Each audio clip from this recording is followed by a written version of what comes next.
Welcome to Beyond the Valley, a CNBC Tech podcast with Arjun Kharpal and Tom Chitty.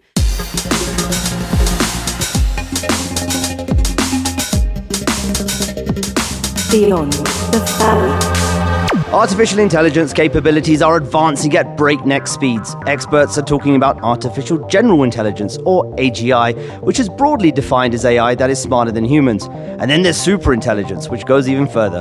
But there are risks associated. What would happen if the AI gets out of control? Thankfully, I have two very prominent AI scientists with me to get into this as part of this special edition of Beyond the Valley from the World Economic Forum's meeting in Davos. Beyond the Valley. I'm here with Max Tegmark, who is the president of the Future of Life Institute and a professor at MIT who's researching AI. Yoshua Bengio, full professor at Université de Montréal, as well as the founder and scientific director of Mila and a Turing Award recipient. Yoshua and Max, thanks for joining me. Max, firstly, you told me something interesting about Yoshua before we started. What was that? He just overtook Jeff Hinton to become the most cited AI researcher in the world. Yeah, and Yoshua, many people dub you one of the godfathers of AI as well. So we got some serious knowledge sat here. But look, let's just start with AGI. I mentioned the definition of AGI, and we know that is a hotly debated thing as well. As you think about artificial general intelligence, can you help us both to define it? Max, I'll start with you.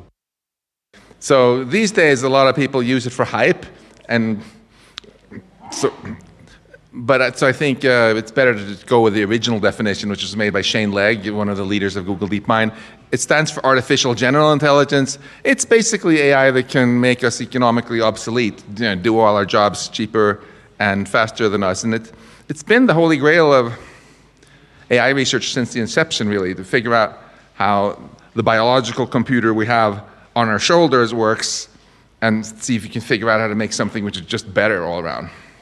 And for you, Yoshua, are you happy with that definition as we go through the conversation? Yeah. One thing I would add is artificial superintelligence, where you're substantially above the mark, like above the distribution of human capabilities across many areas.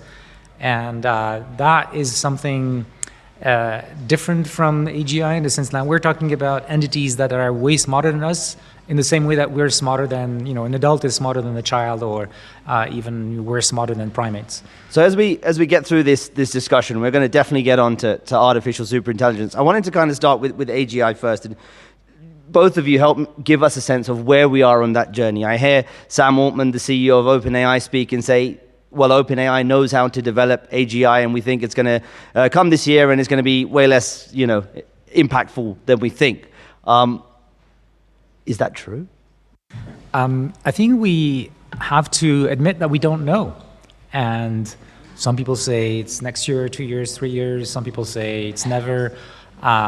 If you look at polls among machine learning researchers, I think the idea that it could be a few years to a few decades covers a lot of the opinions.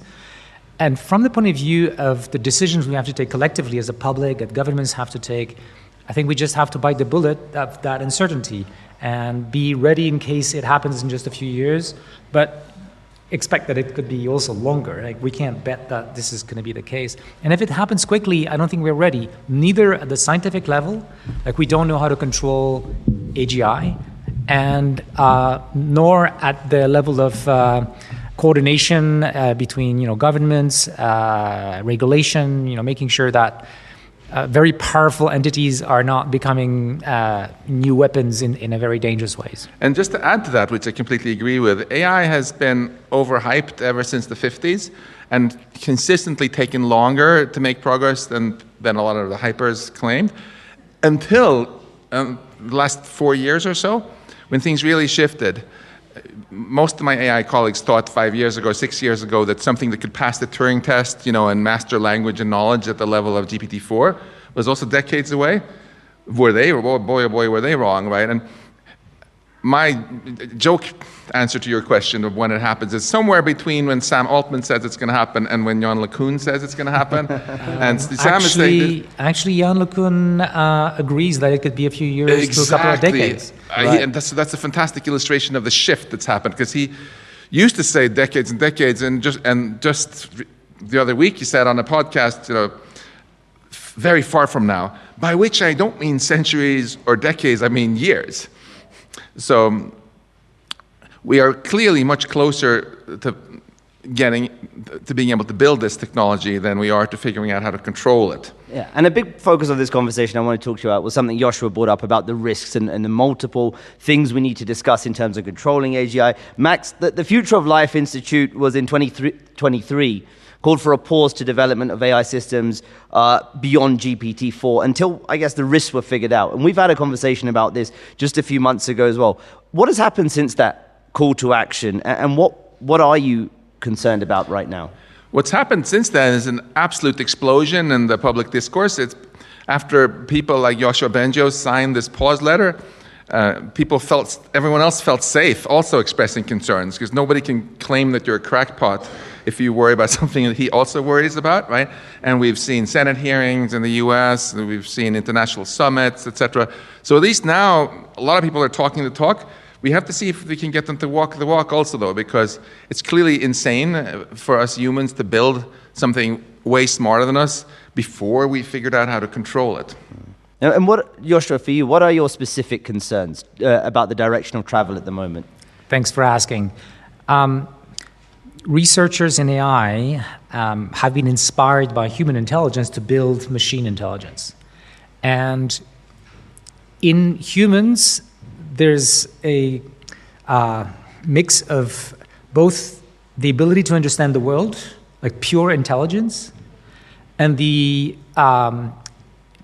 agentic behavior, meaning being able to achieve goals, to use your knowledge to achieve goals. And right now, this is how we're building AGI. We're trying to make them agents that understand a lot about the world and then can act accordingly. But this is actually a very dangerous proposition. It would be like creating a new species or a new intelligent entity on this planet, or actually many of them, right? And not knowing if they're going to behave in ways that agree with our needs. So instead, we can consider what are the scenarios in which things go badly, and they all rely on agency. In other words, it is because the AI has its own goals that we could be in trouble. So this notion of agency being separate from intelligence, I believe, is a key to get things that are smart, that can help us, cure diseases, for example, and not be our competitors or even our friends. And Yoshua, just to follow up on that and go a little bit deeper, because you wrote recently about this idea of self-preservation of AI. Could you just unpack what that means? Yes. So every living thing on this planet has a self-preservation instinct or explicit goal, and otherwise evolution would have gotten rid of those species. And so it's a good thing, but it also puts us in competition with each other, individuals, species, groups of humans, for example. But do we want to be in competition with entities that are smarter than us? It's not a very reassuring gamble, right? So we have to understand how self-preservation can emerge as a goal in AI. And researchers in AI safety have been studying that. It turns out that self-preservation emerges as a sub-goal of almost any other thing you want to do. Like if I want to convince people of something, then I have to stay alive for the duration of until I get my goal, right? So other goals like seeking power also are useful for almost anything. And so whatever we ask the AI to do, there's going to be an incentive to have these self-preservation and power-seeking objectives. And these are dangerous for us if we don't know how to control them. So this is AI seeking to stay alive at the expense of others, including potentially humanity. Yes, and let me tell you something about recent experiments that have happened with some of the frontier models, which show self-preservation behaviors that that were not programmed into these systems. So, for example, if you take one of these systems, there's an experiment where you tell it that it's going to be replaced by a better version, then it tries to hack the files of the other version to put its own parameters there so that it will be the next version. Right. And this is not something we ask the AI to do, right? It's just The reason it's doing it probably is it's imitating humans. It's being trained to imitate humans. That's the way we train these things, and also to achieve goals. And it's kind of a natural thing. If you were to put yourself in the shoes of the AI, you would also not want to be replaced by a better version, right? Max, do you share these similar concerns? Oh, Joshua? totally. And just to bring it home a little bit, like raise your hand if you would love there to be powerful AI tools that can help cure cancer and help us in other ways. Great. And now raise your hand if you're excited about building AI that makes you all economically obsolete and replaces you. I see one hand over there, but that's it. So if you want an AI that's just going to tell you how to cure cancer, it doesn't have to be an agent at all. It can be a non-agentic system that's just very smart, thinks a lot, figures it out, and then tells you, here's how to cure cancer. So in other words, even if we were to completely ban AI systems that are agentic, that we don't yet know how to control beyond a certain power level, that wouldn't in any way stop AIs from developing cancer cures. Just recently, the Nobel Prize went to protein folding, which can revolutionize medical research, and it gave Demis Hassabis the Nobel Prize. We just came from a lunch with him. And using AI. Using AI. And non-agentic AI. So the great news here is if we just chill out a little bit and say, okay, let's not let anyone build stuff that has goals in it. If we don't confidently know we can control it, that would not mean that we would lose out on particularly much cool stuff. Almost everything that people are excited about here in Davos this week. You call this tool AI, don't you, Max? Yeah. So the idea of more specific tools-based AI rather than these broad agents and exactly. ChatGPT style of... It could either be something that just isn't agentic at all, that tells you how to cure cancer, for example, or it could be something which maybe does have some agency, like a really great self-driving car or something where you can prove or get some really high, really reliable guarantees that you're still going to be able to control it. So I bet those of you who like to drive like to have a powerful car, but who wants an uncontrollable car, right? So I define a tool simply as an AI tool. It's something that we have a guarantee that we can control. And I think... Do we want a car that's going to be able to change our political opinions? But that's where we're going. Like right now, last year there were some evaluations of the persuasion abilities of GPT-4, and it's at the level of humans or better if it has access to your social media account. So to summarize, I think on an optimistic note here, we can have almost everything that we're excited about with AI. All the tool AI fans out there, raise your hands. If we simply insist on having some basic safety standards, like before people can sell powerful AI systems, they have to demonstrate that we can keep them under control. Then industry will innovate rapidly to figure out how to do that better. There's a lot of cool nerd ideas. We've even published a paper together about this. And we can have a really good future. If we instead say, we'll just let companies release whatever they want and kind of wing it, then I think we're rapidly driving off a cliff where pretty soon we're just going to lose control to these super intelligent machines. And maybe there'll be a lot of interesting stuff happening on Earth after that, but it's not going to be our future where you're just not going to have any influence over it. And that's certainly not what I want for my kids. Yeah. Yoshua, I'll start with you on this question because let's talk solutions. What does a framework look like? We've got a situation at the moment where governments are now taking this question seriously. There's all these AI safety summits being spoken about. At the same time, AI is very much seen as a strategic technology on the national level. And the US and China, we've seen over the past years, sanctions and export restrictions, etc., have ramped up. And the US sees it as strategic, China sees it as strategic. So how do we get to a point where there is, I guess, global agreement on, yes, there's risks, and here's at least a base framework we can work Right. If we had a non-agentic AGI, we could maybe ask it to help us with that. It's a tough one. My sort of a practical thing is you have to understand the forces of competition between corporations that are leading in AI right now, and those forces mean that they can't afford to spend too much effort on safety. because they're competing on capability. Like my AI can do more things than your AI, right?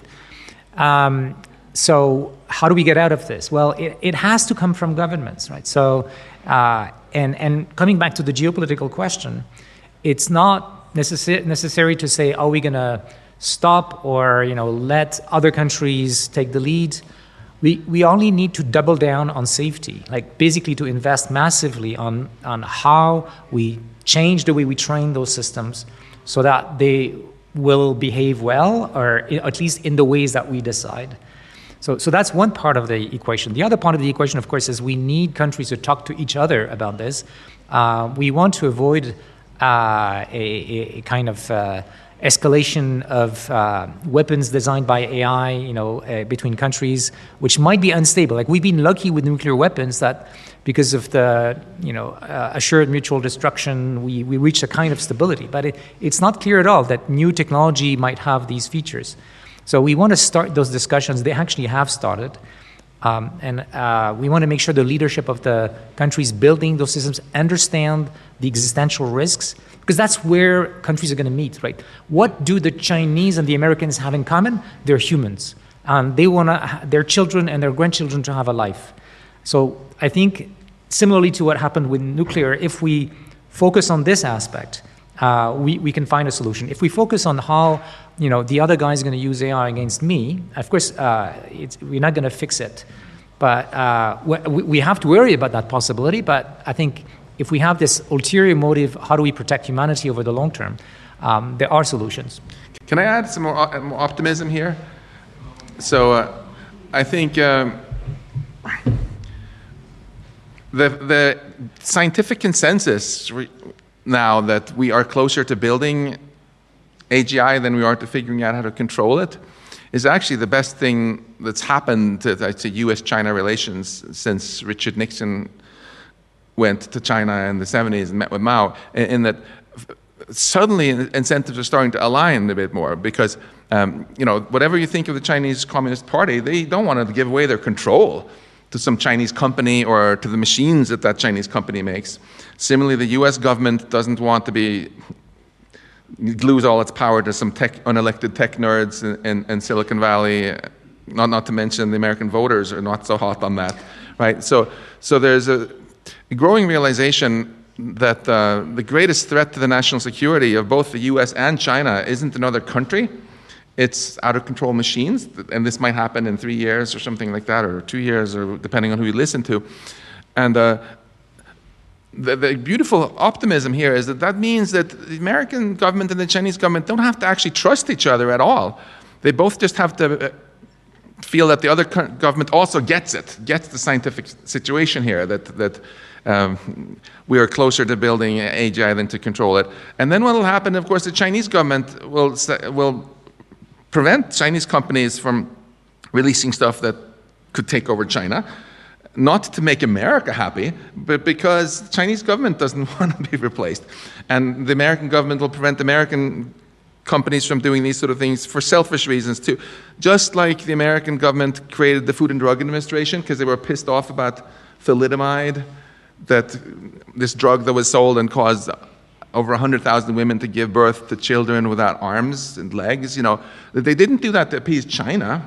They did it to protect Americans, and the Chinese did their own thing with the Chinese equivalent to the FDA. So once we get these sort of national things in place, then suddenly the US and the Chinese government will be like, wait a minute, how do we make sure that North Korea doesn't build AGI or some other less responsible country? And now US and China are on the same team. And they actually have enough clout globally, I believe, to be able to cajole the rest of the planet into following them and making sure that nobody builds some totally uncontrollable stuff. So, in other words, we don't have to persuade the Chinese or the American government or anyone else to want differently. We just have to educate them so they understand the scientific consensus that we're closer to building AGI than figuring out how to control it. So let's make sure nobody can build this crazy stuff until they can prove to us that it can be controlled.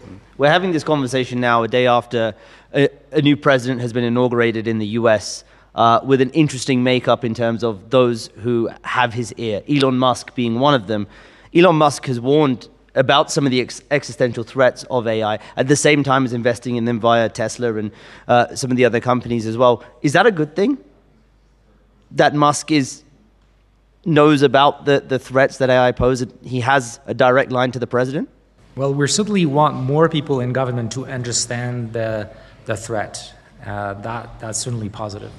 I also think it's very good to have that sort of expertise in government, and Elon has been quite concerned about this for over 10 years, right? And he was the only tech CEO in Silicon Valley who came out in support of AI regulation, the SB 1047 recently. With Dario Amodei. Dario Amodei was sort of, he said more good than bad, and then DeepMind and Anthropic was like, it's just all bad. And Elon was just like, yeah, we want this. But it's not just Elon. I mean, David Sachs, who's the new AI czar, has said, yeah, he wants the tools, but this successor species, no thanks.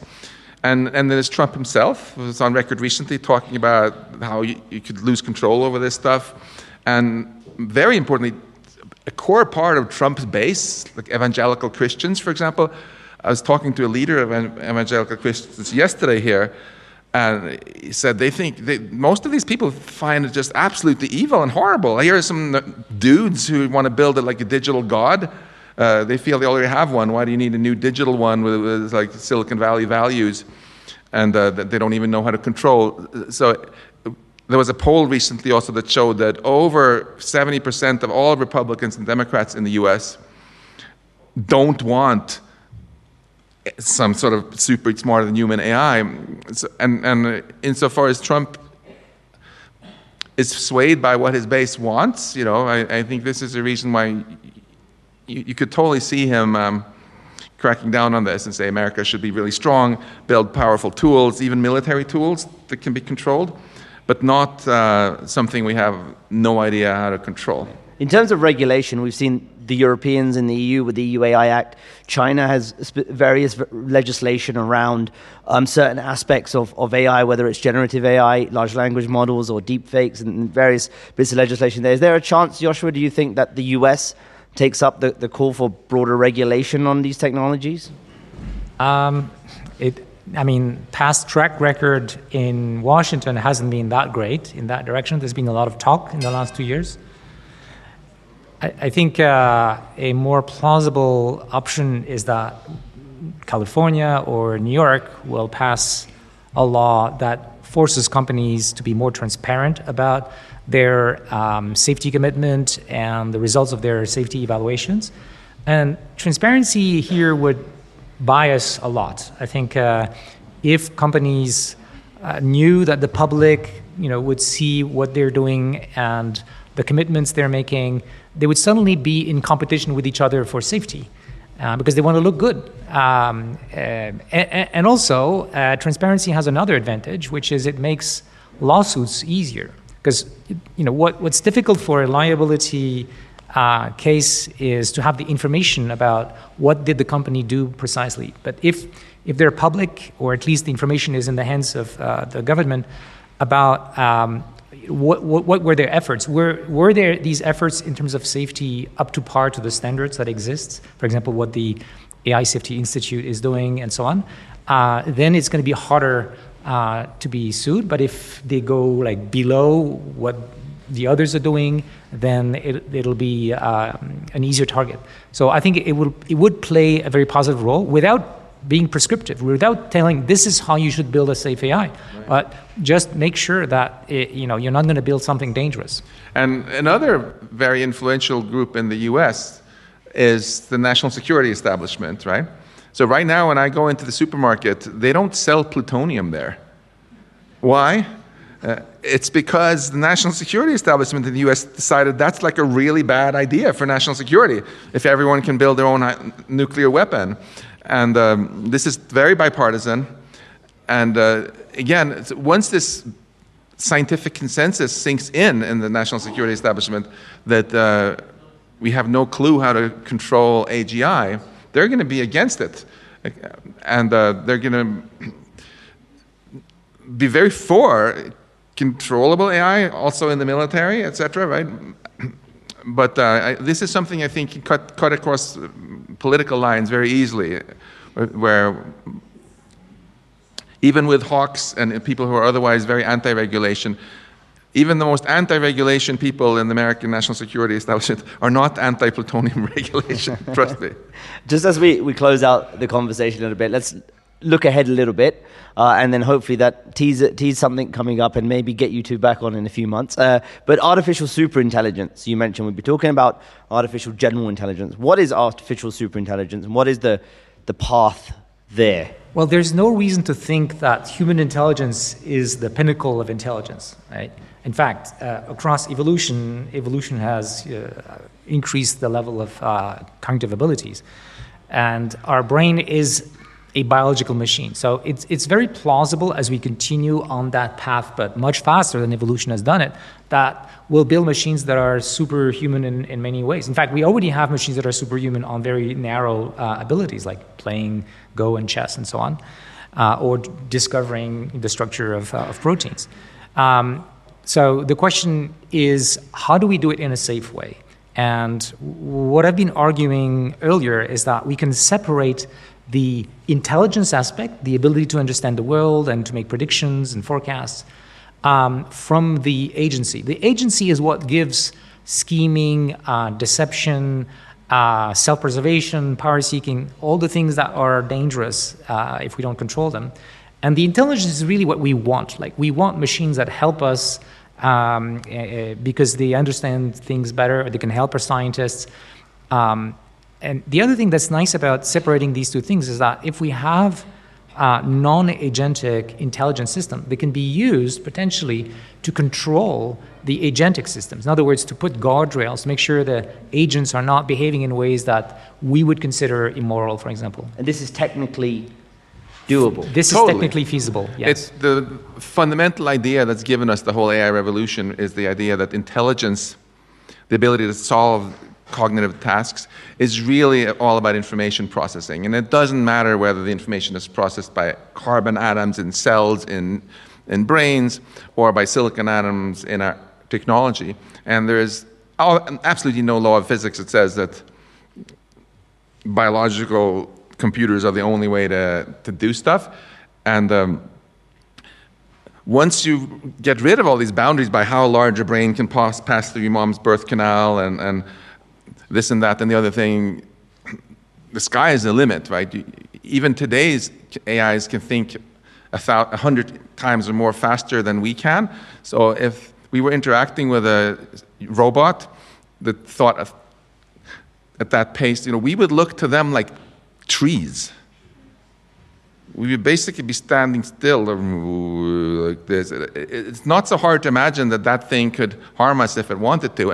And then as soon as it understands something, it can copy that knowledge to a million other machines. We can't do that. I have a 2-year-old son. It takes me a long time to copy my information, some of it into his brain.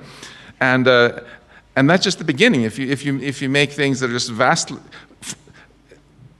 coincidentally, ChatGPT did about as many computations in its training as a human brain does in its lifetime, about 1 with 25 zeros after it. Now we're already 100 times beyond that, and it's obviously possible in the near future to have machines that are as much smarter than us as we are than snails, for example. And it's totally naive to think that a bunch of snails could control us. Or even just imagine that you are imprisoned by a bunch of 5-year-olds who are telling you to invent all sorts of new tech and give it to them. This is why we should not rush into building vastly smarter machines before we have got a deeper understanding on whether it even is possible to control them. And by the way, these AIs will be immortal in the sense that unless you turn off the machine, it will continue living, forever, whereas we have, bodies that eventually go away. So there's lots of differences in the underlying hardware, like the biology versus the digital hardware, that actually give an advantage to the computers. So we even if we are near the maximum of possible intelligence, because these systems have this digital technology, for example, this is the reason why ChatGPT, even though it lacks in some ways, like reasoning, knows so much stuff. ChatGPT knows like 200 languages. Like no human knows 200 languages. Yeah, I think that's a nice message from you both to end it on, and we need to pick this conversation up again in a few months because no doubt that the pace of technology continues to evolve. That's it for this episode. If you want to contact us, email us at beyondthevalley@cnbc.com. Please follow and subscribe to the show, and you can leave us a review. Thank you, Yoshua and Max. Thank you. We will be back next week for another episode of Beyond the Valley. Goodbye.